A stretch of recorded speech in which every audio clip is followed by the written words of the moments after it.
ter noção sobre o que é modelagem molecular, tá? E não simplesmente já abordar o docking logo de cara, né? Então, eu coloco modelagem molecular com aplicações nas ciências biológicas, tá?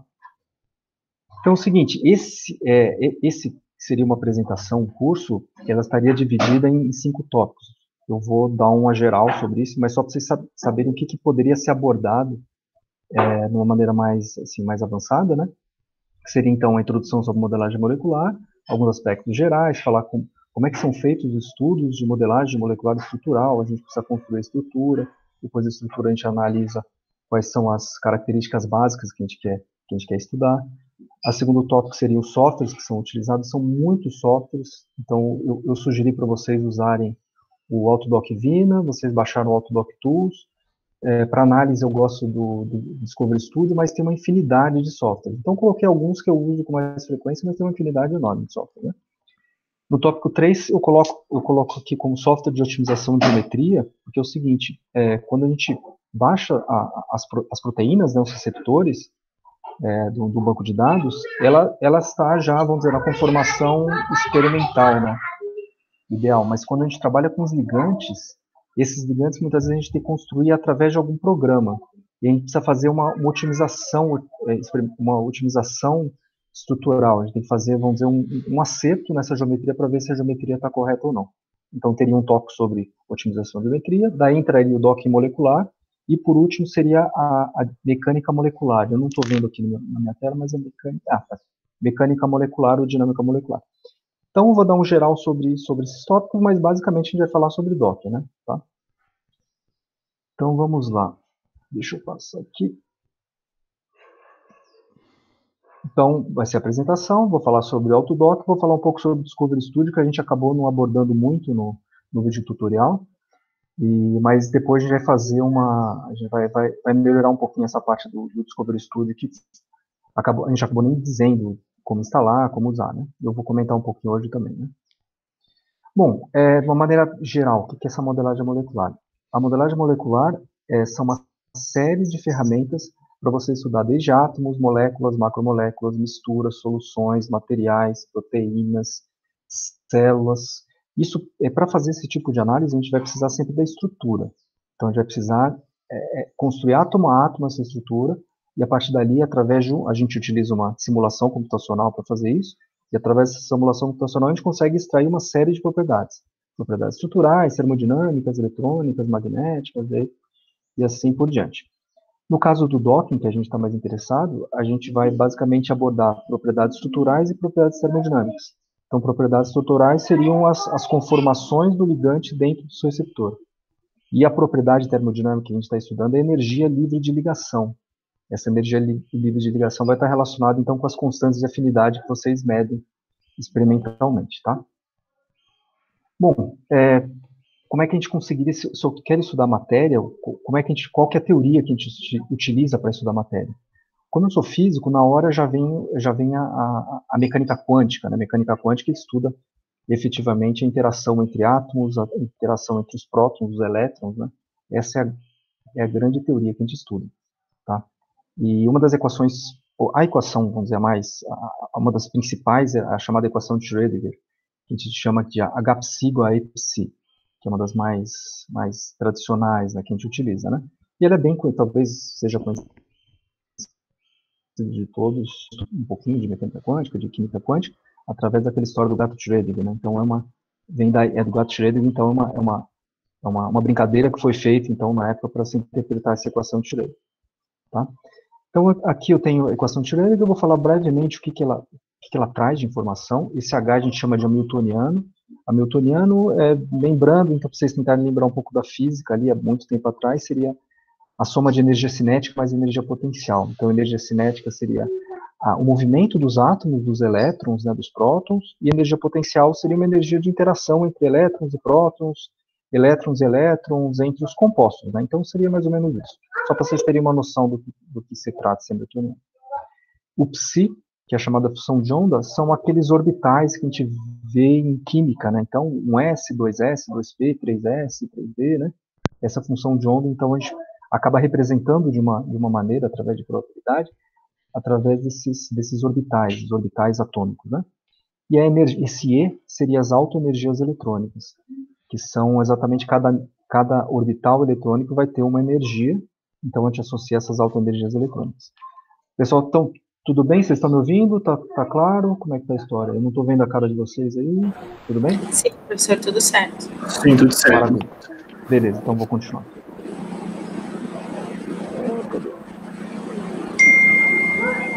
Ali para ajudar, o professor pode clicar em ocultar e ele sai essa caixinha. Ah, beleza, obrigado. Tá, então, para comentar um pouco sobre a equação de Schrödinger, o problema todo, então, aquela coisa, para a gente estudar átomos, moléculas, proteínas, que é o nosso interesse, né, a interação de compostos em proteínas, a gente teria que utilizar essas equações para estudar a estrutura dela, só que o problema é que ela é muito complicada de ser resolvida e efetivamente a gente só consegue resolver o átomo de hidrogênio e o átomo de hélio. Agora imagina como é que a gente vai estudar então moléculas, como é que a gente vai estudar ligantes com 30, 40 átomos, proteínas, né? Fica inviável. Tá? Então a gente tem que trabalhar com algumas aproximações. Então a brincadeira toda do pessoal que trabalha com modelagem molecular é a seguinte: as diferentes abordagens a gente vai ter que trabalhar com aproximação. Não dá para resolver o problema exatamente com todos os graus de precisão através da equação de Schrödinger. A gente vai ter que usar aproximações. Então a gente pensa o seguinte: para cada sistema que a gente for estudar, a gente tem que ter uma aproximação. E dentro de cada sistema, a gente precisa sempre se perguntar qual a propriedade que a gente quer estudar. Tá? Então, o que seria o sistema? O sistema, para o nosso caso, aqui seria a molécula, ou seja, o nosso ligante, e a proteína. Então, você tem, vamos supor, dois sistemas. A gente quer estudar a interação de uma proteína, de uma molécula, de um composto interagindo com uma proteína. Esse seria um sistema. Então, a gente vai usar uma aproximação. E dentro dessa aproximação, a gente vai usar programas como, por exemplo, o DOC molecular. Vocês mexeram um pouquinho, né? E para cada sistema, qual é a propriedade que a gente quer estudar? Outra vez, para trabalhar com DOC molecular, a gente vai estudar as propriedades estruturais, né, a conformação do ligante dentro de uma cavidade do receptor, que é a nossa proteína. E a propriedade que ele está interessado principalmente são as propriedades termodinâmicas. Mas veja que tem uma gama de propriedades que a gente pode estudar e tem uma gama de sistemas que a gente pode estudar também. Tá? Então, quando a gente estuda modelagem molecular, muitas vezes a gente migra para um lado ou para o outro. Eu estou trabalhando mais com essa parte mais biológica. Mas tem gente que estuda nanodispositivos, tem gente que estuda espectroscopia RNN, Raman, raio-x, e aí vai, né? Então tem várias possibilidades que podem ser trabalhadas, né? Tá? Quais são as aproximações, então, vamos dizer, os métodos que a gente utiliza? Isso é interessante, principalmente para vocês que olham os artigos, muitas vezes pegam um artigo, daí tem um pouco de modelagem molecular, um pouco de simulação, e pode ficar perdido. Nossa, tem muitos termos novos, não sei o que é. Né? Então, os mais conhecidos são o método Hartree-Fock e o DFT, quando a gente quer estudar, quando a gente quer utilizar uma abordagem quântica, ou seja, a gente está interessado em níveis eletrônicos, níveis de orbitais eletrônicos. Então, por exemplo, se você quer estudar, por exemplo, um caminho de reação um caminho de reação dentro da cavidade catalítica de uma enzima, muito provavelmente você vai ter que entrar nesse mundo, né? Porque ao ocorrer uma reação química vai ter transferência de elétrons de um lado para o outro, interação entre os orbitais, então vai acontecer esse tipo de coisa. No nosso caso, a gente não está preocupado com isso. A gente está preocupado mais com essa parte de baixo, esses dois tópicos embaixo aqui, que é a chamada mecânica ou mecânica barra dinâmica molecular clássica, e métodos estatísticos que entra Monte Carlo, Docking, homologia de proteínas. Tá? O Docking especificamente, que a gente está estudando, ele está dentro de, ele é meio híbrido, entra um pouco a parte estatística e entra um pouco algumas definições dessa história de mecânica dinâmica molecular, que eu vou comentar brevemente do que se trata. Bom, eu coloquei esse slide que eu acho bem interessante. Vocês são a maioria da biologia, né? O mundo que a gente está interessado, então o mundo que nós estamos interessados, é um mundo onde tem um número muito grande de átomos, tá? Então você tem aqui algumas estruturas com 13 mil átomos, 100 mil átomos, 100 milhões de átomos, né? Então aqui está mais ou menos a ideia de qual método que você teria que utilizar. Aí eu coloco aqui na segunda barra, de cima para baixo, mecânica molecular e docking. Então você conseguiria trabalhar então de um átomo até, sei lá, milhões de átomos. Tá? É claro que tudo vai depender do computador que você está utilizando, tá? Mas a princípio seria possível trabalhar dessa forma. Se você quisesse estudar um rigor científico absurdo, ou seja, que você quisesse estudar através de mecânica quântica, você se limitaria aqui a 10 mil átomos, né? Então, para a gente ter uma ordem de grandeza do que a gente está trabalhando. Tá? Mas a gente vai trabalhar com um número bastante grande de átomos, que se você pensar quantos átomos tem uma proteína mais o ligante, vai mais de 1.000, 10 mil átomos, né? Das proteínas que a gente vai trabalhar aqui, né? Então, o que a gente vai estudar, então eu coloco aqui o nosso estudo estrutural e energético, com a abordagem mais indicada para esse caso, é o docking e dinâmica molecular. Eu coloco dinâmica molecular porque isso pode ser uma segunda etapa desse projeto. A princípio, que a gente, vamos dizer, que a gente prometeu é fazer o docking, mas quem sabe futuramente a gente consegue fazer um pouco da dinâmica, e se algum de vocês tiver interesse, a gente pode trabalhar um pouco mais para frente também. Mas a princípio vamos mexer com docking, né? Então, tenho aqui a figurinha, né, que o Marcos ele mostrou, né, na apresentação do YouTube, né, o docking molecular. Basicamente, eu tenho um receptor, eu tenho um ligante, eu vou querer, o docking ele vai prever, então, o melhor encaixe, e através desse melhor encaixe ele vai calcular o ΔG, né, o ΔG é a variação de energia livre de ligação. Tá? A mecânica molecular clássica, eu coloco uma imagenzinha ali para vocês, e aqui eu vou mostrar basicamente o que seria essa dinâmica molecular clássica. Seria o seguinte, ó, veja, me digam se vocês estão vendo a animação aqui, ó. Vocês conseguem ver a animação aqui?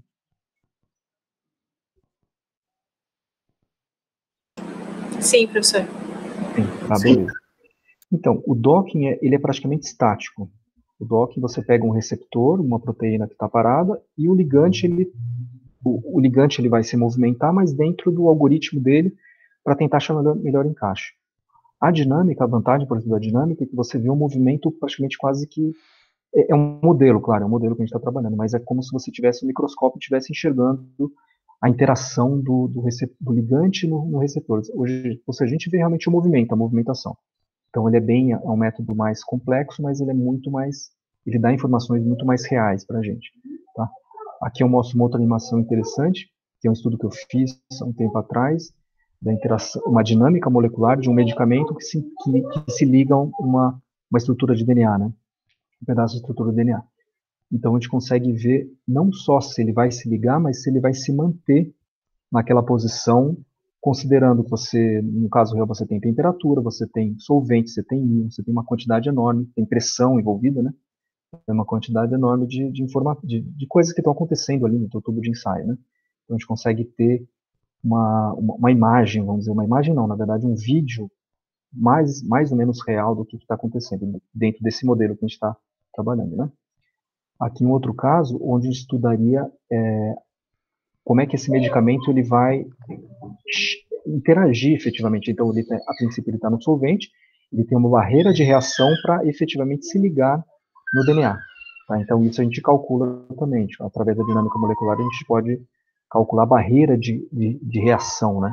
Então, isso através da dinâmica molecular. Então, é um método bastante interessante que pode ser futuramente uma segunda etapa do projeto, né? Bom, só para vocês terem uma ideia sobre essa dinâmica, né, essa ideia da dinâmica, mas vamos ver o que efetivamente a gente precisa, né, para resolver quais são os passos que a gente segue para resolver esse problema da interação do receptor, do ligante no receptor, né? Então, a primeira coisa que a gente vai fazer, que a gente está propondo agora, é o docking molecular, né? O docking molecular, o receptor é rígido, ou seja, a proteína ele é rígida, e o ligante é flexível, tá? Há a possibilidade de a gente flexibilizar as cadeias laterais do sítio de interação. Isso a gente pode ver mais para frente, mas a princípio a gente vai dizer que o ligante é flexível e o receptor é rígido. Então, o que a gente tem de informação? Posições de encaixe mais favoráveis, energia livre de ligação. São os dois pontos mais importantes.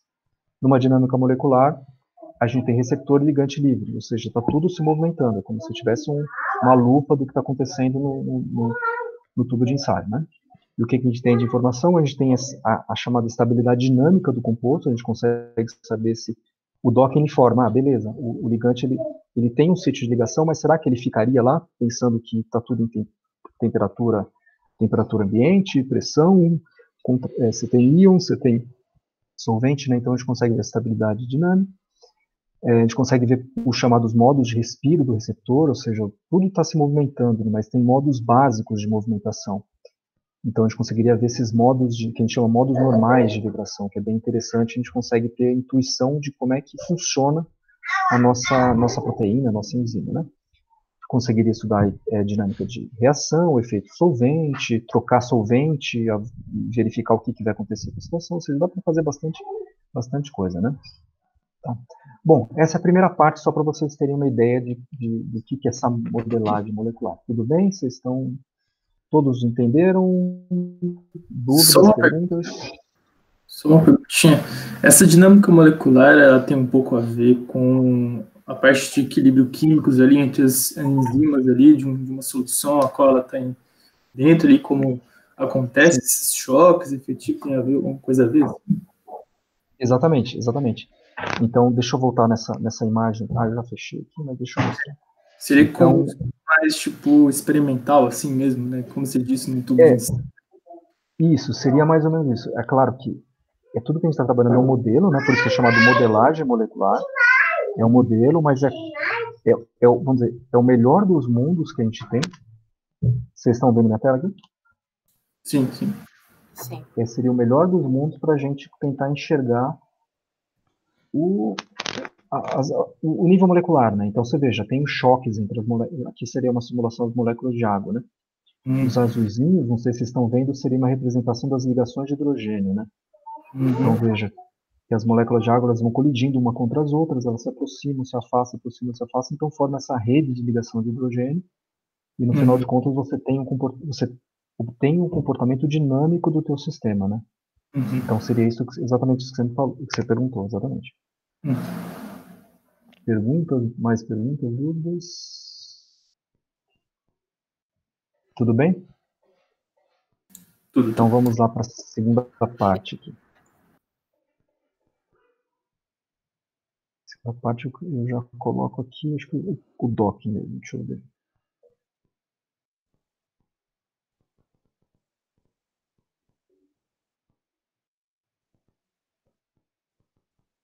Beleza, então a segunda parte a gente vai conversar um pouco mais, que daí já muito provavelmente vem algumas dúvidas, talvez que vocês tenham tido ao realizar o tutorial, né?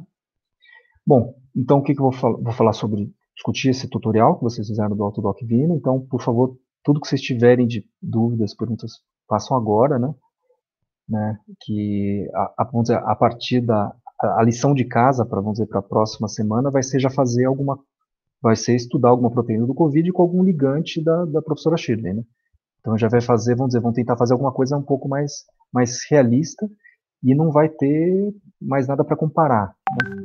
Nesse caso, por exemplo, que a gente fez com o tutorial, a gente tinha um dado de raio-x que a gente conseguia comparar o resultado do docking e o experimental. Agora a gente não vai ter mais. Tá? Então, qualquer dúvida que vocês tiverem, vocês me perguntam. Então, eu vou discutir um pouco sobre o tutorial, vocês me perguntam, e vou falar um pouquinho sobre o Discovery Studio, que a gente acabou não discutindo muito no tutorial, né? Que a gente abordou mais o Autodoc mesmo, né? Então, outra vez, a gente tem essa interação, proteína ligante, isso que a gente quer calcular. E de uma maneira bem geral, o que a gente tem aqui? A princípio, a gente tem um receptor e ligante separados. O docking é um algoritmo de busca conformacional, então vamos trabalhar como se fosse uma caixa preta, ele usa um algoritmo, os diferentes programas usam diferentes algoritmos. A gente vai usar o algoritmo do Autodoc Vina, que faz essa busca conformacional para verificar qual seria a melhor opção de encaixe. E essa melhor opção de encaixe é através de uma função chamada scoring function. E essa função de scoring, ela pode ser obtida através de uma função empírica, que é a função estatística, mais uma função que a gente chama de campo de força, que é um campo de força entre um pouco de física, um pouco de equações da física, da química também. O Autodoc, assim, tem dois tipos de Autodoc. Tem o Autodoc, que é o chamado Autodoc 4, ele utiliza essa mescla de campo de força e função empírica. O Autodoc Vina, que vocês utilizaram, que ele é muito mais rápido, ele usa basicamente as funções estatísticas. Então ele é muito rápido, ele é muito eficiente. E é isso que a gente vai trabalhar, né? Mas saibam que tem diferentes tipos de forma de calcular esse escalonamento de qual que é a melhor posição, né? Então, tem gente que está trabalhando agora com a inteligência artificial, né? Então, você coloca uma quantidade enorme de dados e através de algoritmos de inteligência artificial, vão te dar a melhor posição de encaixe de um ligante no receptor. Então, tem muitas abordagens. Né? E aí, a gente vai comparar, muitas vezes, se a gente tiver essa possibilidade de comparar o nosso resultado do docking com o resultado experimental, um raio-x, uma afinidade, uma constante de afinidade. Tá? Então, isso que o Docking faz isso. Eu não sei, vocês devem ter rodado uma vez só o programa, então aquela coisa, a primeira vez que você roda, parece que é difícil, aparece um monte de problema e tal, mas ele é muito simples. O docking é extremamente simples. Você precisa de um receptor, um ligante, e coloca uma caixa de simulação para verificar onde é que ele vai, onde o ligante vai interagir, e ele vai te dar a resposta. Então o docking realmente é um método muito tranquilo. A questão é você analisar esses dados, né? Como é que você consegue analisar esses dados depois, né? Então, eu coloco aqui uma tabelinha das interações não covalentes. Esse tipo de docking que a gente está trabalhando é o chamado docking não covalente. Então, as interações que a gente vai estar vendo são essas interações que estão aqui listadas: hidrofóbicas, eletrostáticas, ligações de hidrogênio, interações de estaqueamento, né, pp, van der Waals. Tem alguns tipos de docking que são os dockings covalentes. Tá? Pode até ser que seja interessante depois a gente migrar para o docking covalente, mas o que a gente vai estar trabalhando são os dockings não covalentes, simplesmente as interações que a gente chama de interação não ligada, né? Não forma uma ligação química efetiva, uma ligação covalente efetiva. Né? E o que a gente trabalha, em geral, o que vocês fizeram no tutorial, foi a chamada busca local, que é essa que está mais do lado direito aí da tela de vocês. Então, a gente já sabia mais ou menos onde o ligante ia se encaixar. Então a gente colocou uma caixa de simulação bem no ponto onde achava que o ligante ia se encaixar. E aí, maravilha, a gente já acha a resposta e já compara com o experimental. O que a gente vai fazer nesse projeto das proteínas do Covid, né, e dos compostos da Chile, muito provavelmente vai começar com a busca global. Então a gente vai colocar essa caixa de simulação em toda a proteína e a partir daí a gente vai tentar encontrar os pontos de interação. Tá? É claro que a gente já sabe, a gente já se conhece, né, onde é o sítio catalítico, onde é a cavidade catalítica, onde é o sítio de ligação. Então, muitas vezes a gente já vai focar nesses pontos, no sítio de ligação do substrato, na cavidade catalítica, mas é interessante fazer um docking global para verificar onde possivelmente esses ligantes podem se encaixar. Aí eu coloco nessa parte nessa busca global, tem duas formas de você fazer essa busca global. Ou você abre uma caixa enorme e abrange a proteína em todo, aí você tem uma noção geral sobre o problema, você tem uma noção geral sobre onde o ligante vai se encaixar, só que ele não é muito eficiente, tá? Porque a forma dele, o algoritmo, ele vai acabar perdendo muito provavelmente muitos pontos de interação.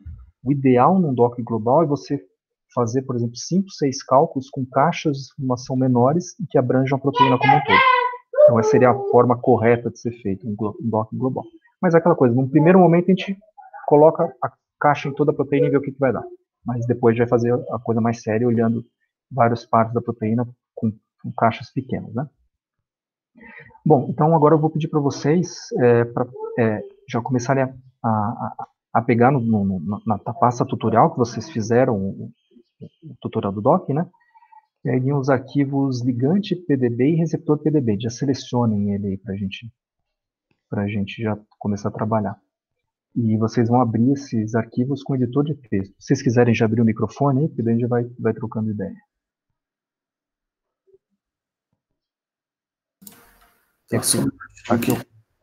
Tá. Eu só coloco aqui PDB significa, a extensão PDB significa Protein Data Bank, tá? Professor, eu tenho uma dúvida. Quando o Vina fez meus cálculos, ele só fez 2 cálculos, né? Eu esperava... Sim. No tutorial ele falou que, tipo, depende do computador, assim, mudaria os valores, mas, tipo, eu pensei a quantidade também, porque o meu só gerou 2. Tem algum problema? Tá. Eu vou te mostrar daqui a pouco como é que você muda isso. Você pode obter até 20 valores. Daqui a pouquinho daqui uns 2 slides eu já te mostro isso. Mas tá ótimo. Você encontrou 2 valores, encontrou 2 possíveis modos de interação. Maravilha. Beleza. Abriu o arquivo. Vocês têm editor de texto aí, tranquilo, Notepad, o mesmo Word, né? Notepad. Então, eu vou pedir para vocês abrirem o arquivo, pode ser o arquivo ligante.pdb. Tá? Então, você tem o ligante PDB e receptor.pdb, certo? Todos encontraram aí o local onde estão esses arquivos? Eu acho que está como proteína PDB. Ah, tá. Tudo bem, obrigado. Então, Mas está como proteína PDB e outro é ligante PDB, é isso? Era isso, pelo menos. Tá. Vamos abrir o ligante PDB. Eu vou colocar aqui na tela para vocês acompanharem. Ó. Então, clico com o botão direito, né? Aí abre essa telinha aqui do lado. E eu tenho esse programa que é o Notepad++, mas pode ser qualquer outro programa de qualquer outro editor de texto. Né? Consegui. Conseguiram? Todos aí conseguiram? Como é que tá a situação aí? Mas vocês estão vendo aqui na minha tela, né? Sim, sim. Sim. Tá. Sim. Então, veja, esse é o arquivo ligante.pdb. Então, quais informações que a gente tem? Ó? Então, veja, na primeira linha, na verdade, a primeira linha tem algumas informações gerais sobre o ligante. Aí, na segunda linha, tem aqui N1, ou seja, é um nitrogênio. Ele simplesmente deu o nome de nitrogênio número 1.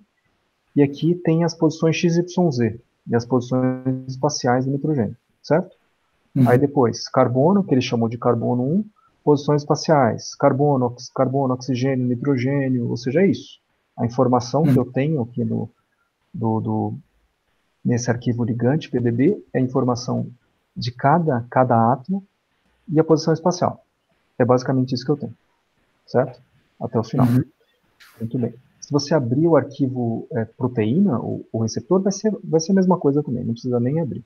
Mas vai ser basicamente a mesma coisa. Tá. Tudo bem? Todos conseguiram abrir? Todos conseguiram abrir? Sim. Beleza. Tá.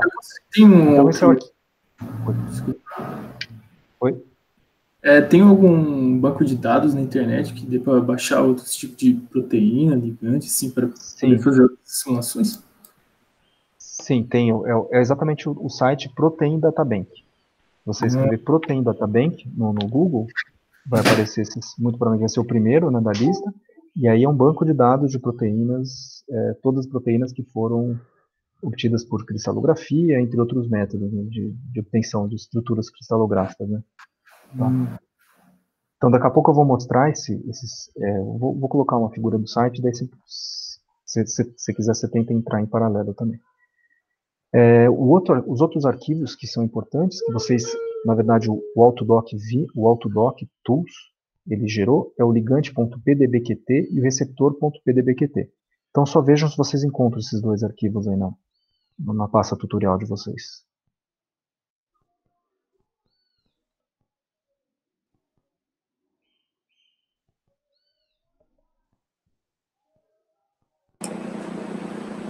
Sim, o meu tem ligante e proteína. Então não é receptor, é proteína, isso. Beleza. Que eu vou mostrar então.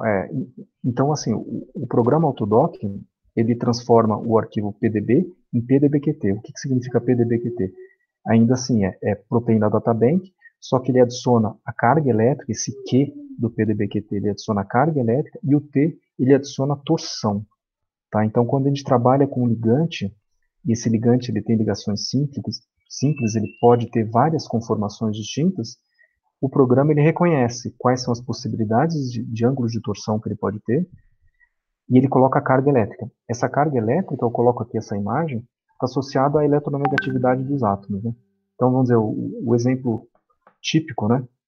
É você colocar a molécula de água, e você tem essa superfície de potencial eletrostático em volta, onde pela maior eletronegatividade do oxigênio, a gente atribui uma carga ao oxigênio. A gente diz que o oxigênio tem uma carga menos 0,6 elétrons.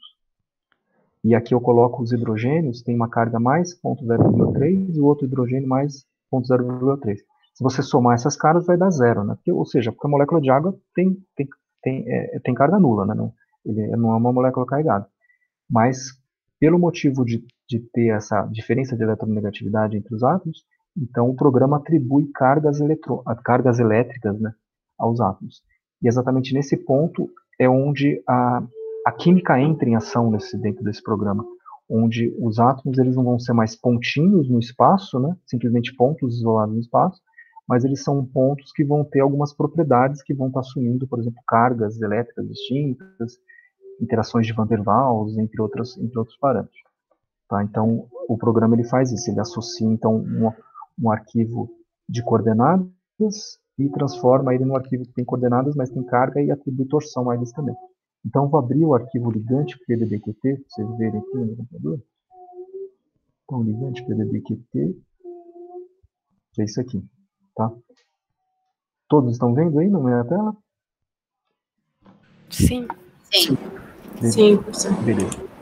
Então, veja, esse é o arquivo que vocês rodaram, né? O arquivo do inibidor da DEV-protease, que eu não lembro o nome do composto, e ele encontra 14 torções. Então, na verdade, eu acho que tem até mais, mas ele assume 14 torções, tá? Aí ele coloca uma série de informações aqui e diz ele, vamos dizer, ele divide em pedaços o ligante, né? Então aqui é um pedaço do ligante que tem uma certa possibilidade de torção, o outro pedaço do ligante tem outra possibilidade de torção, outro pedaço do ligante tem outra possibilidade de torção. Ele vai separando dessa forma, a gente não vai precisar se preocupar com isso, mas para vocês saberem o que tem no arquivo, né? Um ponto importante para vocês aqui, ó, é que, por exemplo, esse átomo N1 aqui, ó, esse primeiro átomo N1, tem as posições atômicas do átomo do PDBQT e ele coloca essa carga aqui, ó, essa carga eletrônica, carga elétrica. Aí o átomo de carbono tem essa carga elétrica, tá vendo? Então o próprio programa já faz isso pra gente, tá? Pra vocês saberem, então, isso aqui é só para vocês saberem a diferença de um arquivo para outro, tá? Simplesmente isso. Em casos mais avançados, tem que editar esses alguns parâmetros desse tipo, mas aqui no nosso caso a gente vai precisar mexer muito nisso não, tá? Então são essas duas informações importantes, tá, do PDBQT, as cargas, e aqui eu coloco só uma animaçãozinha do ângulo de torção, né? O que seria esse ângulo de torção, né? Então o programa ele vai rastrear, vamos supor, 360 graus cada um desses ângulos de torção. Então quanto maior a molécula, quanto maior o número de ângulos de torção, mais difícil vai ser o cálculo ser feito, né? Porque você imagina, você tem que rodar 360 graus, em tese 360 graus, cada um desses ângulos de torção, para verificar como é que são os encaixes dentro da proteína, né? Então, quanto mais ângulo de torção, mais demorado vai ser o cálculo. E aqui é o arquivo config, tá? O arquivo config, deixa eu mostrar algumas coisas aqui, não sei se vocês chegaram a olhar com detalhe o que tem nesse arquivo, ou simplesmente rodaram, mas quais são as informações que tem nesse arquivo config? Primeira coisa, ele tem que informar o programa aqui em receptor, aqui eu coloquei receptor.pdbqt, pode ser proteína.pdbqt, ou seja, o nome que você quiser. Segunda linha, ligante, que é o ligante PDBQT. As outras três linhas são exatamente o centro da caixa de simulação que vocês colocaram, tá? E as outras linhas são o tamanho dessa caixa de simulação. Aqui, no caso, 25 por 25 por 25. Isso em angstrom, tá? 25 angstrom, 25 angstrom, 25 angstrom. E o out seria o arquivo das conformações finais que você que o programa fornece para você. Tá? Então esse é o modo é o config básico, né? Absolutamente básico. Aí o que a gente consegue fazer a mais, né? Isso que é interessante, o que a gente consegue adicionar nessa configuração. Se você entrar no prompt de comando e digitar vina.exe, vai aparecer uma série de outros parâmetros que a gente pode adicionar. Então, vou mostrar alguns que a gente possivelmente vai trabalhar daqui para frente. O primeiro é o flex. O flex é quando você quer que o receptor ele não seja rígido, que ele tenha a flexibilidade das cadeias laterais, de algumas cadeias laterais de alguns átomos.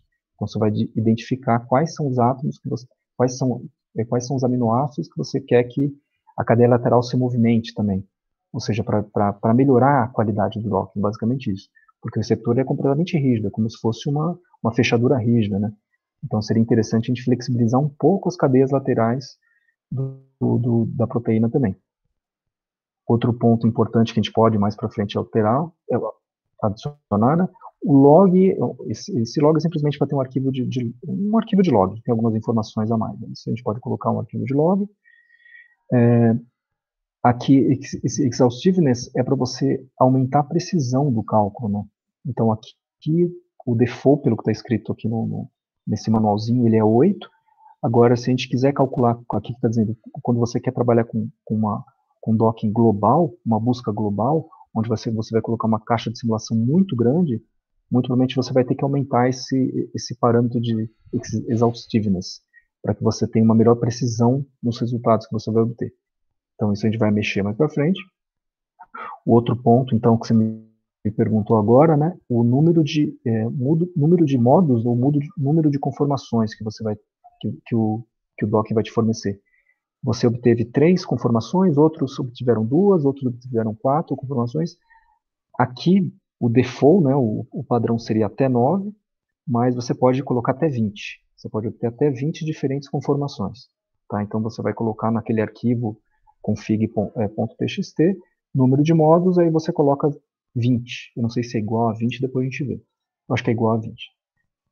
E o último parâmetro aqui, que é o range de energia, né? Então, vamos supor... deixa eu perguntar para vocês, qual foi a energia mais baixa que vocês obtiveram de interação do ligante receptor? Dê uma olhadinha Mais no baixa? arquivo aí. A mais baixa. Seria Menos 15,1 quilocaloria por mol. Menos 15,1. Então vamos supor que você queira um range de energia só de 5 quilocaloria. Então você coloca 5, esse energy range você coloca 5, e ele só vai te dar as posições entre menos 15 e menos 10, seria isso. Tá? Agora, se você quiser uma coisa mais geral, não, quero saber todas as possibilidades de interação, mesmo que a interação seja muito pequena. Aí você coloca 15, né? Um range de energia de 15. Tá? Ou seja, alguns parâmetros a mais aí que a gente pode adicionar para rodar o dock, né? Tudo bem até aqui? Perguntas? Não, tudo bem. Tudo bem? Beleza. Bom, então agora, que você me perguntou agora há pouco, né? A gente vai... o que a gente faz em geral? Quando a gente tem uma proteína com ligante já dado por uma estrutura cristalográfica, a gente vai até esse banco de dados de proteína e baixa essa estrutura. Então, se vocês quiserem, não sei se vocês já fizeram, se vocês quiserem no Google, entrem no Google e digite pdb espaço 1HSG, que é o código dessa proteína que vocês fizeram o docking. Vejam aí, tentem fazer agora.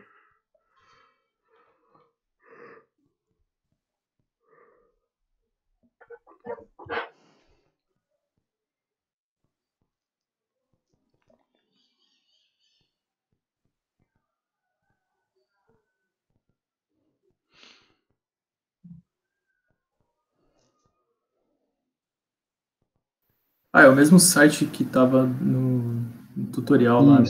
Isso, que é o site Protein Data Bank. Aqui dá para baixar tudo, então. Dá para baixar essas estruturas, né? Então, no caso do tutorial, a gente já tem o ligante docado, né, na proteína, né? Já tem o ligante docado na proteína. Então, a gente pode comparar o nosso resultado do docking, que a gente fez no docking, com o experimental, né? O resultado experimental. Tá? Então, se já quiserem já baixar, já deixa baixado aí já. Baixa como PDB, tá? Arquivo PDB. Deixa eu fazer por aqui se alguém tiver perdido aqui. Um HSG. Um HSG.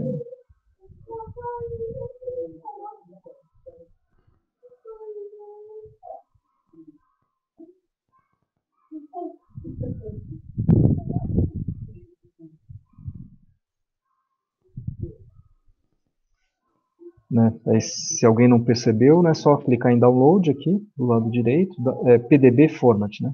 Você salva como arquivo PDB, que é o arquivo Protein Data Bank, né? Certo? Tá, então já baixa, pode até colocar nessa pasta tutorial que vocês criaram, né? Que depois a gente vai comparar o resultado do docking com esse resultado experimental para ver se ele está razoável ou não, né? Tudo bem? Posso continuar? Como é que tá? Beleza. Tá, então eu coloco aqui alguns pontos adicionais, né? Então, primeira coisa, baixar a estrutura do receptor, tá? PDB aqui. No caso, esse que a gente trabalhou no tutorial. Segundo ponto, agora são pontos um pouco mais avançados. Isso muito provavelmente a gente vai precisar para o projeto, efetivamente, né? Então, o que a gente vai trabalhar? A gente vai trabalhar, por exemplo, com a proteína, a spike, né, do coronavírus, aquela proteína como se fossem aqueles espinhos, né, que se ligam no receptor da célula, né? Então, se você baixa as proteínas spike do COVID-19 nesse site, algumas dessas proteínas, elas tem átomos faltantes. Tá? Isso a gente tem que verificar, e se tiver átomos faltantes, a gente vai ter que reconstruir a proteína. Tá? Então isso é uma coisa um pouquinho mais complicada, um pouco mais avançada. A princípio eu vou passar para vocês as proteínas todas prontinhas, já preparadas para fazer o cálculo, mas futuramente vocês vão fazer algum estudo de DOC, alguma coisa.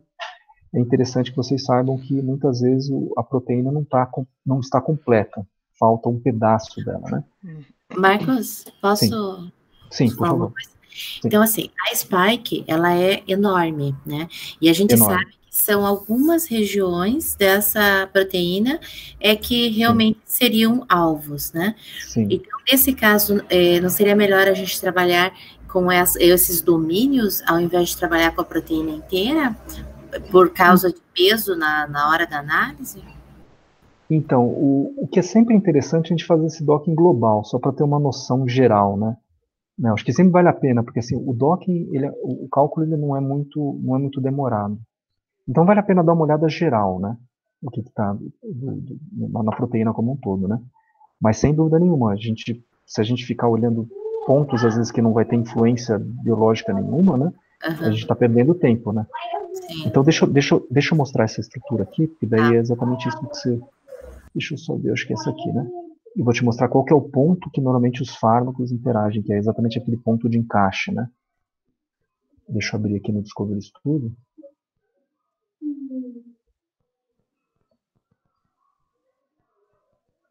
Deixa eu ver se é essa aqui mesmo, se eu peguei a certa.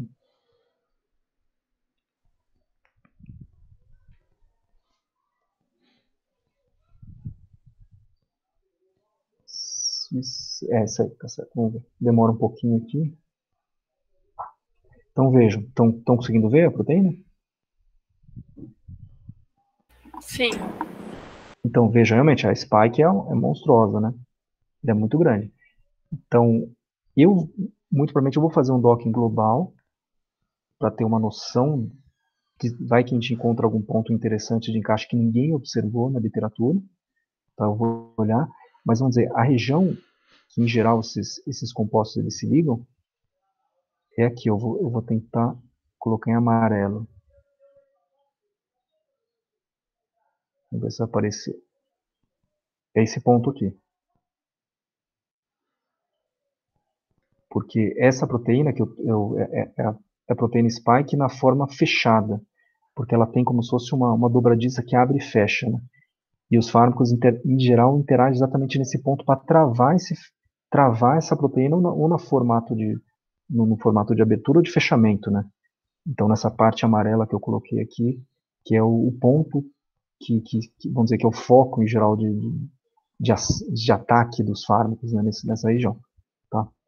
Então, sim, Chile, a gente vai fazer nessa região, né, que é a mais provável, né? Mas, para conhecer um pouquinho melhor o funcionamento da proteína, eu vou fazer um global também. Ah, beleza, obrigada. Imagina. Né, então, veja, a proteína ela é uma proteína grande, e deixa eu mostrar o arquivo PDB dela, que vocês vão ver que esse arquivo está faltando algumas partes. Deixa eu fechar aqui. Essa estrutura aqui eu também baixei no Protein Data Bank, é o 6VXX. Eu vou abrir aqui com um bloco de notas. E está aqui. Então, se vocês abrirem é até interessante que vocês abram os arquivos do Protein Data Bank num bloco de notas que tem muita informação interessante. Então, aqui logo de cara fala que é uma proteína viral, é a estrutura do SARS-CoV-2, spike, glicoproteína, tem uma série daí tem todas as cadeias, cadeia A, B, C, né, tem uma série de informações interessantes, mas o que eu quero saber é se a proteína está inteira, ou está faltando algum pedaço. Então eu vou dar um Ctrl F, vou localizar, colocar missing. Então, aparece aqui, missing resíduos, né? Então quais são os resíduos que estão faltando. Então veja a quantidade de resíduo que está faltando. Ou seja, se a gente quisesse trabalhar com ela, nessa especificamente, a gente vai ter que reconstruir a proteína em muitas partes. Na verdade, se você colocar no PDB, no Protein Data Bank Spike, tem várias outras várias outras estruturas. Então, a gente não necessariamente vai precisar reconstruir. Tá? Mas essa especificamente tem muita coisa que precisa ser reconstruída. Tá? Então, isso é uma informação importante. Como eu disse, futuramente vocês querem fazer um docking de algum outro projeto, alguma outra coisa, e precisa perceber esse tipo de detalhe que às vezes passa batido, né? Outros pontos importantes aqui, ó. Quando a gente faz, então, por exemplo, eu baixei essa proteína Spike, o programa Autodock, ele só vai reconhecer proteína e ligante. Então, se tiver molécula de água, se tiver íon, se tiver cofatores ou outros ligantes, às vezes ele pode até dar erro, tá? Então, o ideal é você remover tudo que não for nem proteína, nem ligante. Tá? Então, em geral, eu faço isso no programa Discovery Studio, que eu acho muito mais rápido, muito mais prático. Mas você tem que apagar tudo que não for proteína, nem o ligante principal que você está interessado, né? Tá? E mesmo assim, quando você tem você já tem uma proteína ligado com essa ligação, né, com esse ligante específico, você tem que trabalhar com 2 arquivos, um arquivo só da proteína e um arquivo separado do ligante. Tá? Então você não pode ter um único arquivo proteína ligante. Tá? Então você tem que remover tudo que for excesso mesmo. Outro ponto que também é importante é que você tem que fazer a otimização, a gente chama de otimização da estrutura do ligante. A Shirley me passou esses compostos, né? Mas esses compostos eles não vieram de cristalografia de raio-x, né? A gente sabe qual é a estrutura química, mas a gente não tem, vamos dizer, a conformação ideal deles. Então eu vou ter que fazer a otimização de geometria desses compostos utilizando um programa de cálculo de estrutura eletrônica. A gente chama de um programa de cálculo quântico. Mas também para vocês eu vou já passar isso pronto para vocês trabalharem, né? E outro ponto bem importante também é a questão do pKa, né? O pKa tanto da região, o sítio de interação que a gente está calculando, tem que saber qual o pKa que a gente vai utilizar para os aminoácidos, e do ligante também. Tá? Isso o programa não faz automaticamente. Então você tem ligantes, por exemplo, que tem muito pKas muito próximos de 7, então pode ser que ele esteja até em equilíbrio entre a conformação. O ligante pode estar em equilíbrio entre 2 ou 3 estruturas diferentes, né, dependendo do pKa. No Autodock a gente vai ter que fazer então um cálculo com 2 ou 3 ligantes, considerando com hidrogênio, sem hidrogênio, com hidrogênio num ponto, sem hidrogênio em outro ponto. A gente tem que fazer tudo, ele tem que fazer 3 ou 4 cálculos. O cálculo não faz isso automaticamente para a gente. Da mesma forma o receptor, né? Nessas proteínas do COVID, eu vi que tem bastante cisteína. Se você roda rapidamente sem perceber, a cisteína ela tá com hidrogênio, né?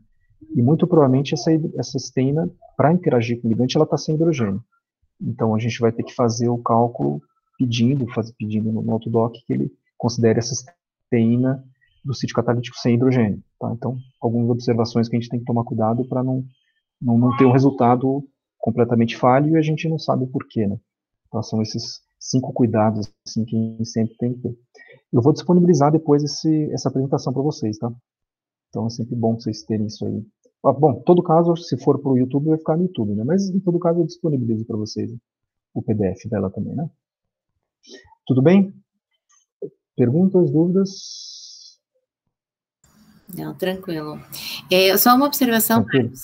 Todos os compostos que eu passei para você, eles estão também num banco de dados, né, legal. De moléculas. E lá talvez tenha alguma informação adicional. Eu achei no banco de compostos, né? Você sabe qual que é o nome do lá. E agora eu te mando, tá?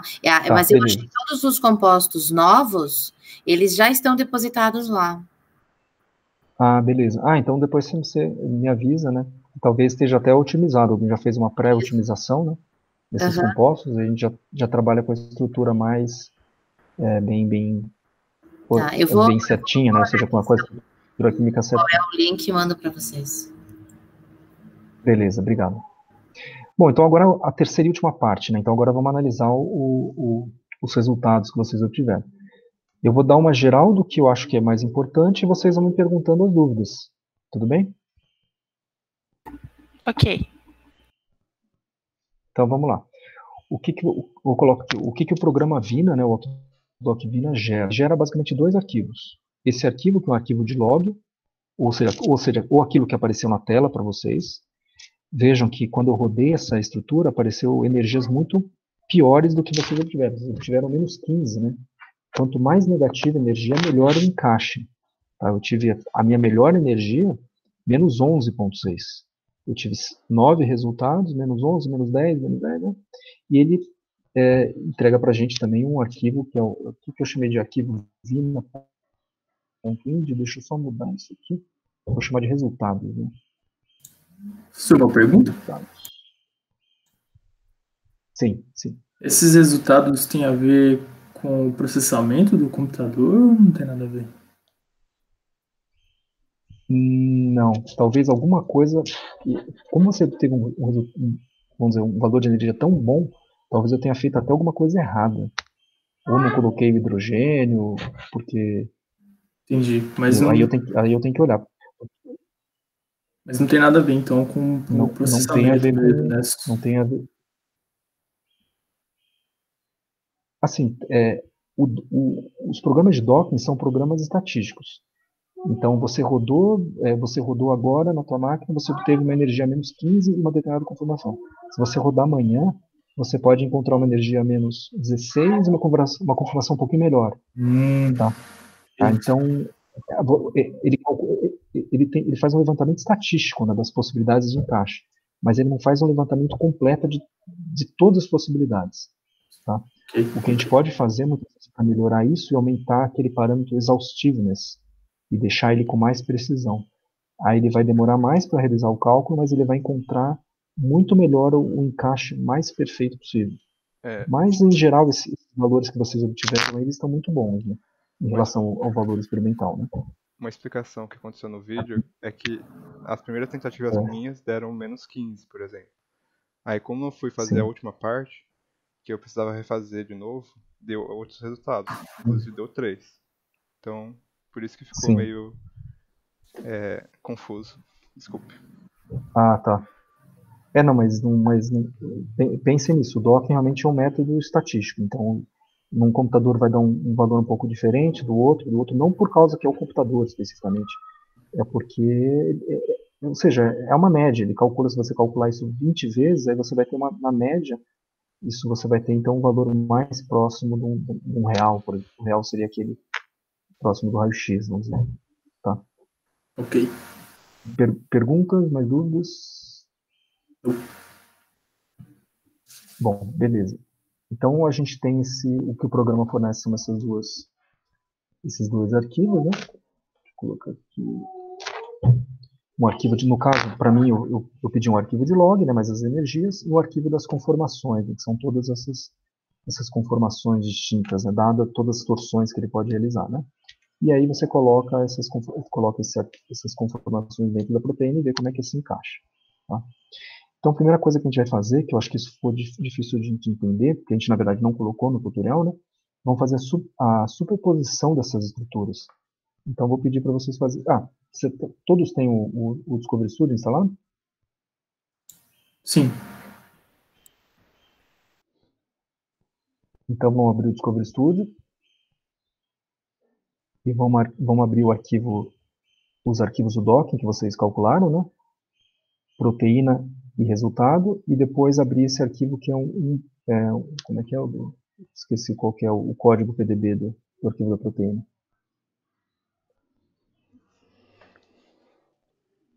Deixa eu ver qual que é aqui.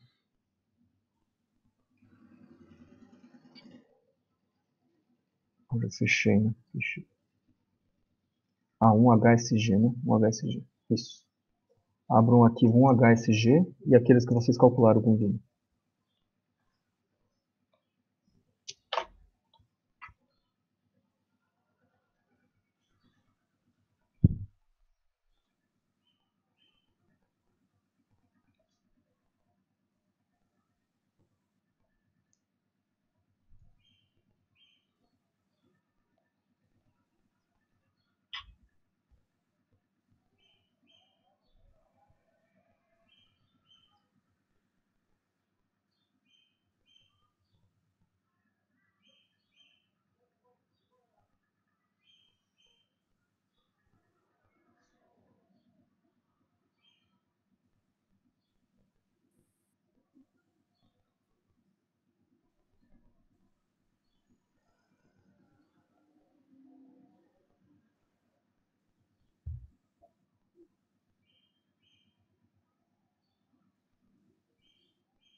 Quando vocês conseguirem, vocês me avisam. Né?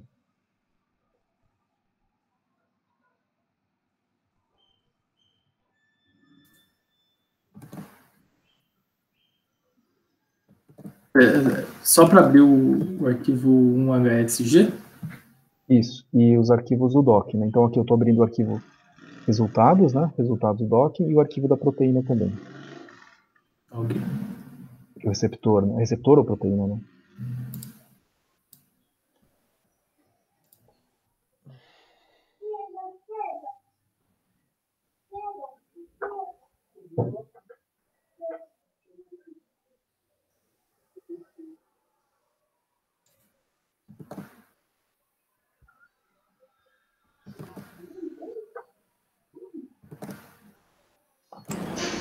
Professor, tem algum comando que eu consigo rodar minha proteína aqui, ou HSG? Porque quando eu clico, eles fazem um risco amarelo só. Ah, tá, entendi. Tá, então é o seguinte, ó. Clique com o botão direito nessa parte de cima aqui do programa. Tá vendo aqui? Tá. Agora seleciona todos esses íconezinhos aqui. Alinhamento, átomo display, chemistry, nucleácidos, protein. Vai selecionando todos esses ícones, né? Só um pouquinho que eu clico num dele, fecha, eu tenho que abrir de novo. Ah, tá. Não, tranquilo. Essa é a versão que você disponibilizou, né?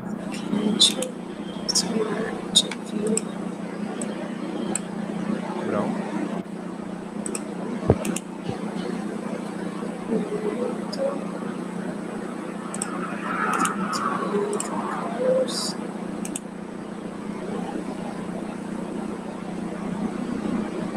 Ok, obrigada. Certo?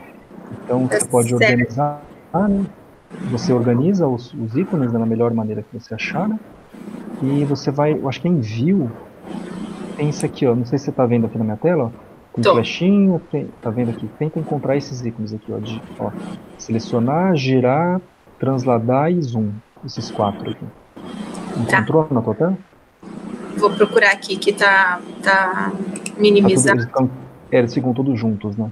Ah, encontrei.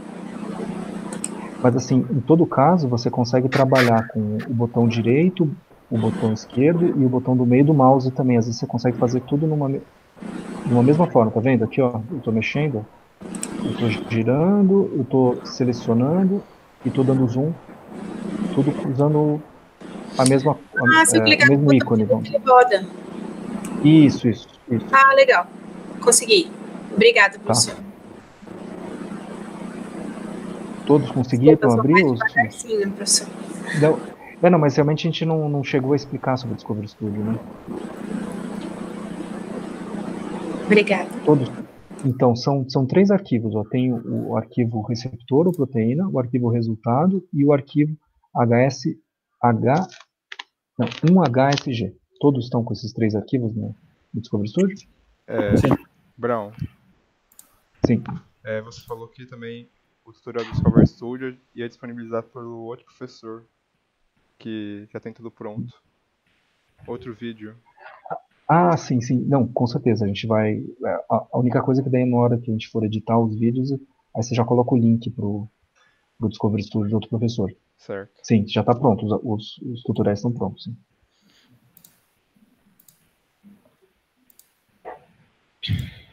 Todos estão com os 3 arquivos na tela, conectados? Sim. Então vamos lá. Isso acho que vocês já fizeram no tutorial, né? Mas vamos lá. Então, primeira coisa, eu vou selecionar os resultados. Eu gosto de clicar aqui no resultados, fica tudo amarelo, dou um Ctrl C e jogo no arquivo de receptor, né? E dou um Ctrl V. Certo? Isso acho que vocês já fizeram no tutorial, né? Sim. Certo? Todos acompanhando? Sim. Agora eu vou fazer a mesma coisa com a proteína, o resultado da cristalografia de raio-x, né? Então deixa eu só aumentar minha tela aqui, ó. Eu vou clicar nessa abinha aqui. E deixa eu aproveitar e mostrar um pouquinho sobre o Discovery Studio aqui, né? Então, ó, se eu clicar no A, é a cadeia A, né? O chain A. O B é a segunda cadeia. Esse segundo B é o ligante, a conformação de encaixe. A conformação de encaixe eu acho muito esquisito. Tá tudo bem. Esse é o B. Esse outro A são as moléculas de água. Deixa eu só mostrar, deixa eu aumentar aqui para você ver as moléculas de água. Esse outro B são as moléculas de água. Tá? Coloquei nesse formato aqui, esfera de Van der Waals, para ficar mais fácil. Quando eu não estou interessado nas moléculas de água, eu vou apagar essas moléculas. Né? Então eu vou clicar no A, aqui do lado esquerdo, e vou apertar Delete mesmo, né? Tecla Delete, delete elas. O B, tecla Delete também. Estou apagando tudo, certo? Eu só quero a proteína e o ligante.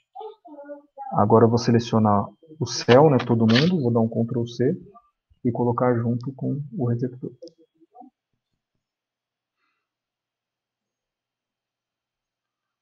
Certo?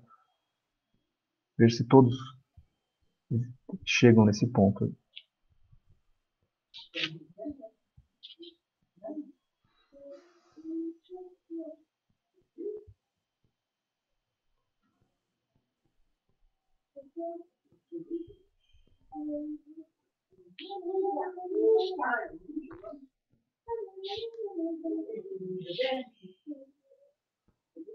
Tá. Dúvida? Oi, Elisão, diga. Não, que eu já consegui. Eu falei. Conseguiu? Uhum. Beleza. Vou aguardar que todo mundo conseguir, me avisa aí. Para juntar a do receptor com essa HSG? Isso, vão ficar as proteínas todas juntas, né? Fica meio estranho, mas é isso aqui. E depois a gente vai fazer a sobreposição, né? Entendi. Tá certo.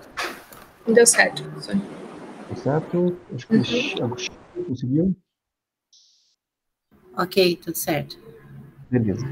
Então agora a gente vai sobrepor. Assim, o Discovery Studio não é o melhor programa para fazer sobreposição. Então, eu acho que eu não vou fazer aqui. Bom, acho que eu vou tentar fazer. Mas ele vai. Eu acho que vai demorar demais, porque vai travar. Normalmente eu uso um outro programa chamado PyMol, que ele faz, tipo, em 1 segundo ele faz. O Discovery Studio demora um tempão, mas tudo bem. Vamos ver se vai dar certo. Então, eu clico aqui no Discovery Studio Structure, né? Superimpose e Molecular Overlay. E clico, né? Certo? Aí ele diz que pode demorar pra caramba. Ok, paciência. Tá? Aparece essa telinha aqui. Aí eu vou pedir 100%, que esse elemento seja 100% em relação a características estéricas. Né? Ou seja, eu quero simplesmente que a proteína fique em cima da outra. E o meu alvo, né, o meu target aqui, deixa eu ver, o target tem que ser o resultado. Resultado módulo. Receptor. O target tem que ser receptor. E agora, ok. Vamos ver se não vai demorar demais. Senão depois vocês façam isso, talvez demore um pouco, mas...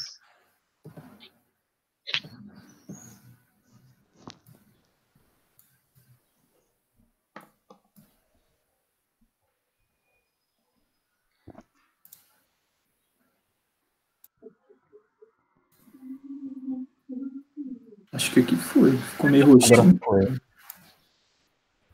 Mas eu acho que deu algum problema. Olha, não encaixou direito aqui. Vamos ver.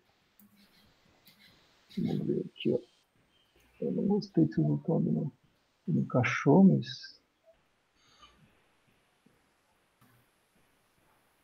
Parece que o ligante não encaixou direito, né? Não encaixou direito, né? Será que eu peguei a estrutura certa?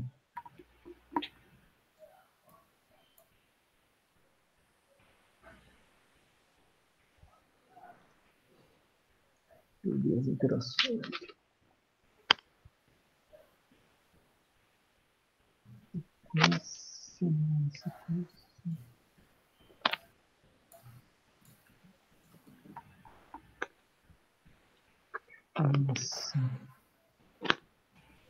Agora foi, ó. É o seguinte, ó. Aí vão no Discovery Studio, também clique no botão direito aqui nessa parte superior dele. E aqui eu cliquei em, cadê? Animation. Uhum. Aí vai aparecer o play, né? O pause, esse tipo de coisa. Então é a primeira conformação que é melhor de todas, né? Clique e veja se encaixa bem.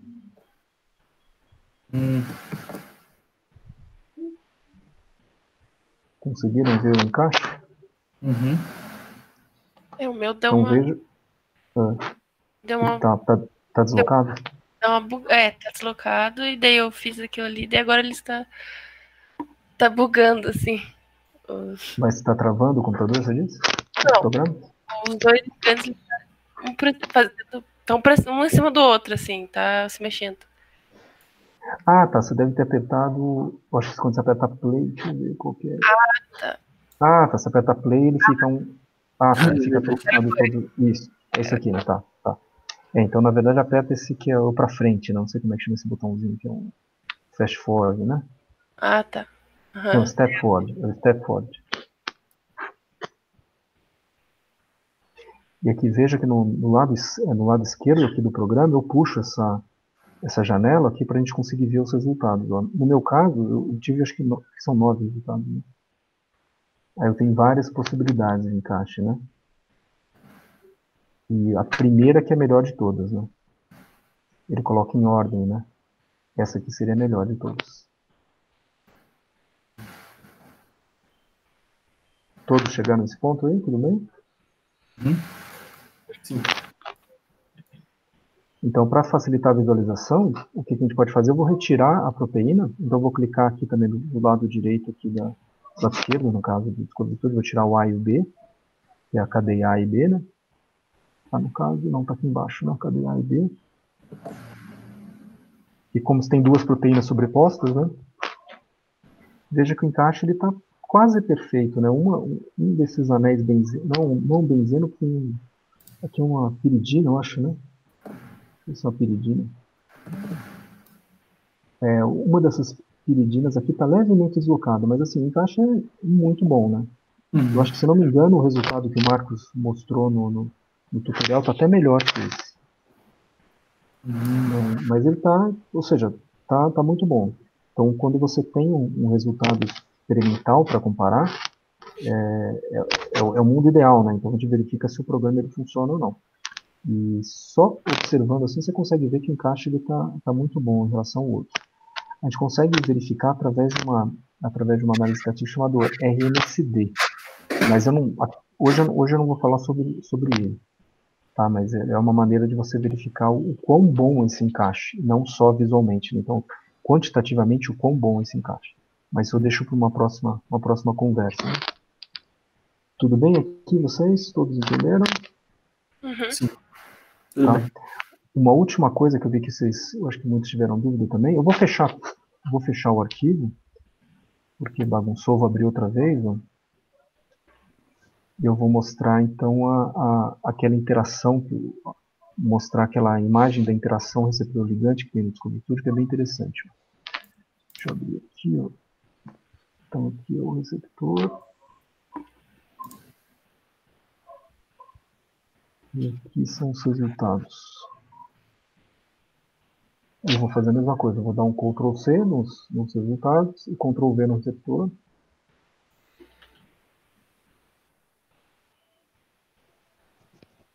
E agora aqui, e agora isso eu acho que a gente vai ter que melhorar um pouco no tutorial. Eu vou clicar nessa barra aqui, receptor ligand interactions. Vocês estão conseguindo ver aqui na minha tela? Aqui? Eu vou clicar aqui. Aí vai aparecer do lado esquerdo o Tools. Tá? Nesse Tools tem muitas ferramentas interessantes para análise de sistemas biológicos. Eu estou olhando especificamente essa aqui, receptor ligand interaction. O que eu tenho aqui, né? Então aqui eu tenho a primeira linha, View Interaction, segunda linha, Define Receptor Ligand. Ele já definiu quem é o receptor, o próprio programa já descobriu quem é o receptor, agora eu vou ter que definir quem é o ligante, né? Eu vou clicar, na verdade meu ligante já está selecionado, está em amarelo, né? Eu descobri que ele coloca em amarelo quando está selecionado. E eu vou clicar aqui, Define Ligand. Né? Ele vai me dizer quem é o ligante. Ele definiu, na verdade, quem é o ligante aqui do programa. Aí depois eu vou clicar em Ligand Interactions aqui, nesse botãozinho. Ali mostra o mapa, né, tridimensional das interações, né? Esse mapa tridimensional das interações da proteína com ligante. Aí você pode olhar aqui, show types. Não, na verdade isso está no tutorial, né? Essa parte está no tutorial. Está, Então, mostrei toda essa parte do lado esquerdo. O que não, acho que o que estava meio corrido foi a parte quando a gente comparou o resultado experimental com o doc, né? Foi. Mas essa parte tá no tutorial agora que não deu. Então veja que tem as interações aqui, né? A gente consegue ver as interações, mas o mapa 2D é mais fácil, que aqui embaixo tem um botãozinho Show 2D Diagram, né?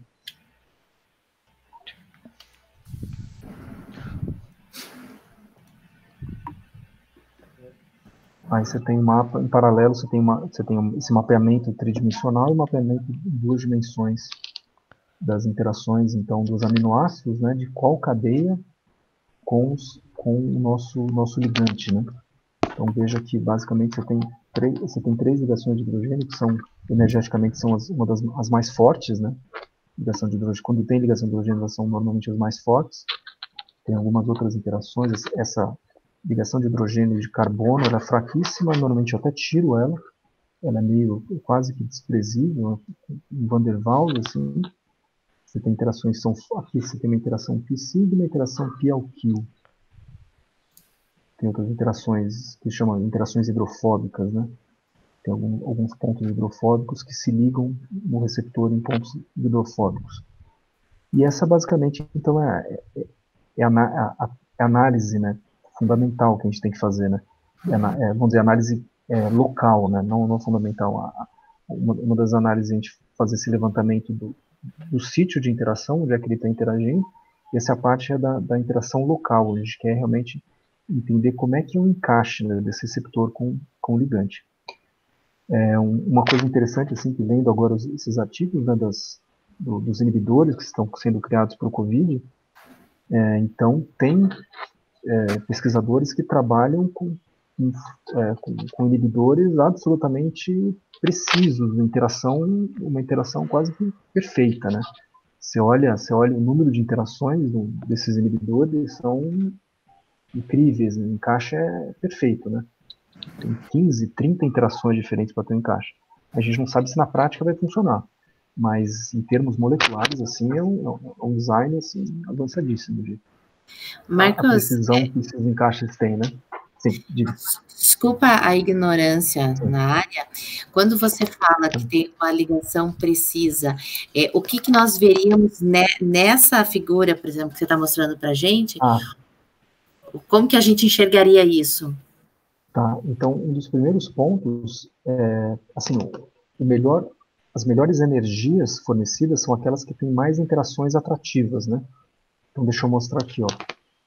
Então deixa eu tirar o mapa 2D, colocar só o 3D. O que a gente tem de interessante aqui, ó? Vamos pegar as ligações, essas verdinhas são as convencionais, né? São ligações de hidrogênio convencional. Então você tem, vamos dizer, um encaixe desse hidrogênio do ligante, que é positivo. Aqui é um ácido, o ASP, né? ASP é o ácido aspartico, né? ASP é ácido aspartico. Então você tem 2 ácidos asparticos aqui que se encaixam, que fazem ligação de hidrogênio com esse hidrogênio daqui do ligante. Então você tem, vamos dizer, você tem esse encaixe através de ligação de hidrogênio, né? Do lado de cá, eu tenho outro oxigênio ligado ao hidrogênio que faz uma interação também. O oxigênio aqui é mais negativo e esse hidrogênio aqui é mais... Aqui nesse hidrogênio, ele deve ter identificado um caráter positivo nele. Não, porque na verdade está faltando hidrogênio aqui. Então o backbone aqui está faltando hidrogênio. Então seria um hidrogênio do backbone com oxigênio aqui do neoligante. Também tem um caráter de atração via ligação de hidrogênio. Então ligação de hidrogênio, uma primeira medida seria uma interação eletrostática, positivo com negativo. Uma primeira aproximação, né? Outro encaixe aqui, você tem essas interações hidrofóbicas. Então você tem aqui um anel piridínico, né, com uma estrutura que tem uma certa hidrofobicidade também. Então você tem um encaixe desse lado com um certo caráter hidrofóbico. Então Chile, esse casamento, em geral, não é assim preto no branco totalmente, assim, mas em geral você tem que ter esse casamento, positivo e negativo em alguns pontos, hidrofóbico em outros pontos, aí você vai ter realmente quase que aquela história da chave fechadura clássica, né? Onde você tem uma chave que se encaixa perfeitamente a fechadura, onde, vamos dizer, os dentes são relacionados à parte de esses dentes são hidrofóbicos e eletrostáticos, né? Então, quando o pessoal que trabalha com esse design de medicamentos, eles usam softwares que já fazem exatamente esse levantamento da cavidade da proteína, e através desse levantamento da cavidade da proteína, ele constrói um ligante específico para se ligar naquela cavidade, né? Ficou claro? Ficou sim, obrigada, Marcos. Então, a ideia dos seus ligantes, é a gente, então, tentar encontrar esse caráter, né, de reciprocidade entre o ligante e os receptores das proteínas, que tem o melhor encaixe, né? Ou pelo menos um que se diferencie, né? A questão toda é essa. Às vezes você encontra muitas interações parecidas, mas pode ser que tenha um ou dois que meio que se diferenciem. Você encontra uma energia um pouquinho melhor, ou que de repente você tenha um encaixe, um ponto que os outros não se encaixam por algum motivo. Ou seja, isso vai ser uma busca nossa também, né? A gente vai pedir para o programa fazer essa busca informacional, mas depois, quando a gente fizer essa análise, vai ser uma busca nossa também, tentar achar alguma resposta para esses resultados do DOC, né?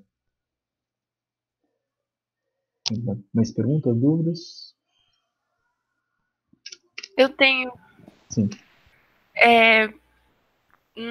Nas interações, quando eu fiz, assim, eu vi um modelo 2D, daí tem uma interação que tá unfavorable donor-donor. Aí Tá. eu não sei o que é isso aqui. Então, significa que você tem uma interação que não é como se fosse, por exemplo, um ponto positivo, a proteína tem um lado positivo e o ligante está muito próximo do outro ponto positivo também. Então, isso é repulsivo, né? Uma interação repulsiva. Deixa eu tentar mexer um pouco aqui no meu ligante para você ver se a gente consegue enxergar isso aqui. Ó, eu vou girar esse ponto aqui, ó. Não sei se você está vendo que sumiu, ó. Agora apareceu o vermelhinho. Ó. Uhum. Deixa eu ver se eu consigo girar mais um pouco.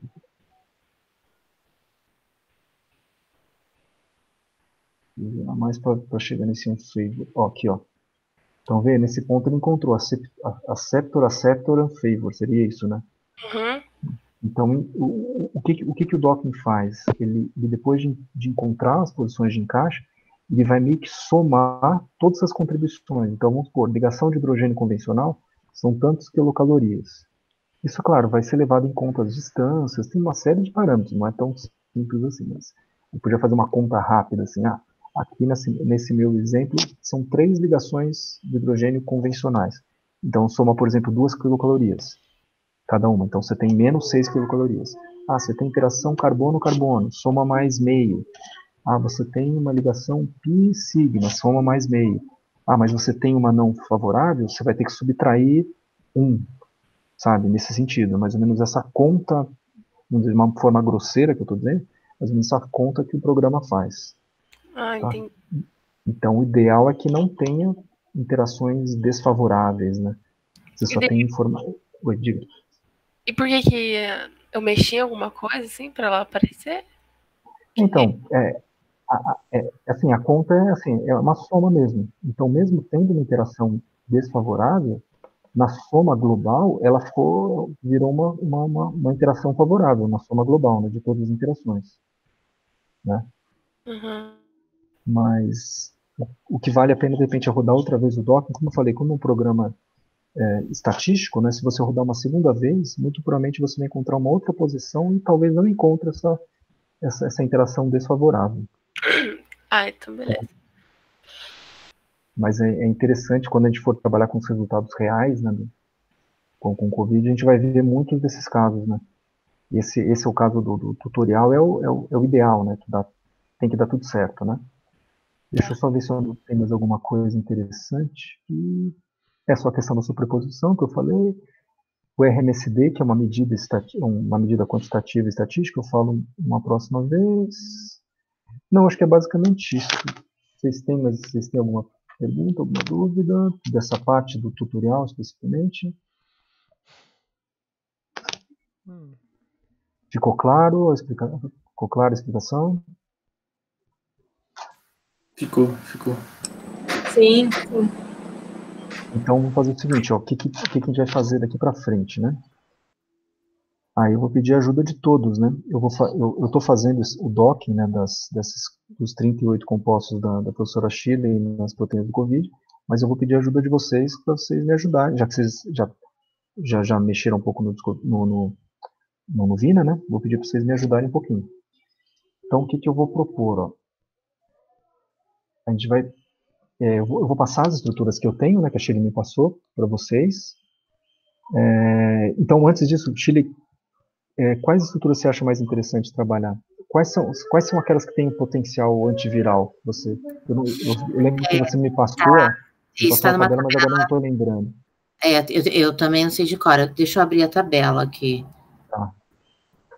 Porque a gente podia, de repente, tentar nesses compostos que têm potencial antiviral, né? Sim. Uhum. Eu tenho interesse principalmente de testar os novos, tá? Porque os novos a gente não tem informação antiviral, né? Porque a gente não fez teste antiviral com eles. Então, são, se não me engano, 5 novos e aqueles já descritos que são, que tem já alguma informação. Eu estou abrindo aqui a tabela. Tá. Deixa eu abrir aqui também em paralelo. Que tem atividade antiviral.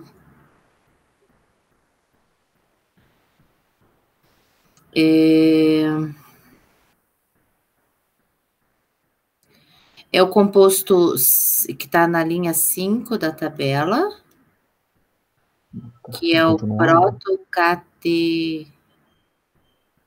Você está com a... Abriu abrindo aqui, tá. Deixa eu fechar um monte de coisa aqui. Aqui não vou precisar mais.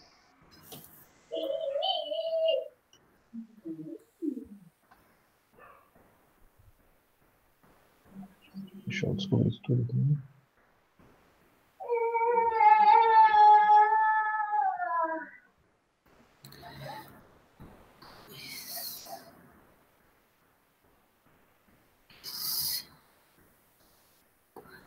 Tá, então abri aqui.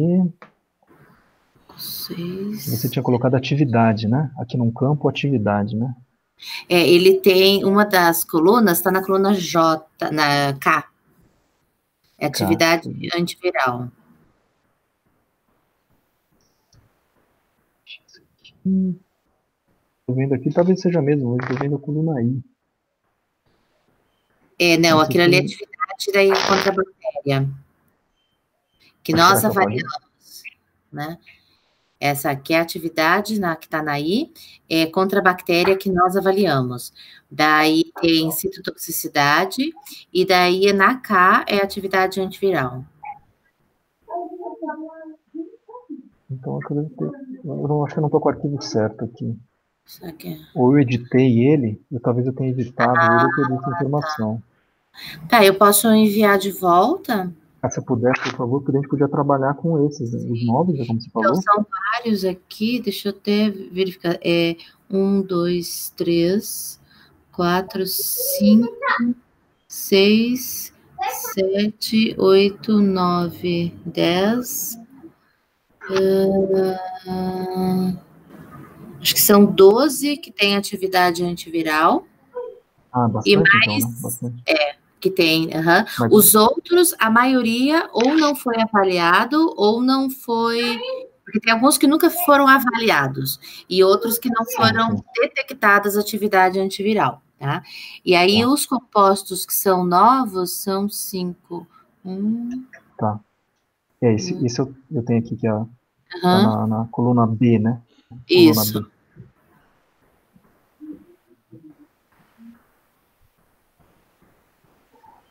Se puder reenviar também para mim, por favor, essa tabela. Envie, porque, assim, o que a gente pode fazer, então somos quantos aqui? Então, 1, 2, 3, 4, 5, somos 6, né? A gente pode dividir 2 para cada. Aquela coisa, eu vou fazer para todos, né? A gente já pode meio que, é sempre aquela coisa, cada um tem uma mão um pouquinho diferente, né? Às vezes um faz uma coisa um pouco diferente e encontra um resultado mais interessante, né? Uhum. Então a gente pode dividir 2 compostos, mais ou menos 2 ou 3 compostos para cada, e deixa por uma semana a gente volta a discutir os resultados, né? Desses compostos. Eu vou sugerir essa proteína aqui, que ela está bem reconstruidinha aqui, deixa eu ver se eu não sei. Eu fechei, né? A main protease, né, que é a protease principal. Eu vou sugerir usar a protease principal. Começar pela protease, a main protease. Então já anotem, pessoal, o código dela do PDB.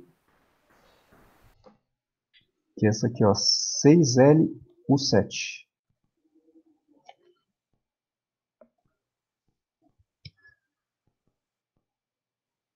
Você vai mandar esse PDF pra gente, né? Mando. Tá. Uhum. É que são 3, né? São 3 PDFs, então só para vocês quiserem anotar já. Tá. 6LU7, que é a main protease. E o sítio catalítico a gente pode fazer a busca, né? Aquela coisa, a gente pode fazer uma busca global na proteína, mas o sítio catalítico é essa cisteína 145, a histidina 41, e na verdade a tríade catalítica ela é baseada sempre tem uma molécula de água para ajudar. Então na prática que a gente vai fazer não vai ter essa molécula de água na nossa simulação, né? Mas a chamada tríade catalítica seriam essas três estruturas, né? Na verdade é uma díade catalítica, né?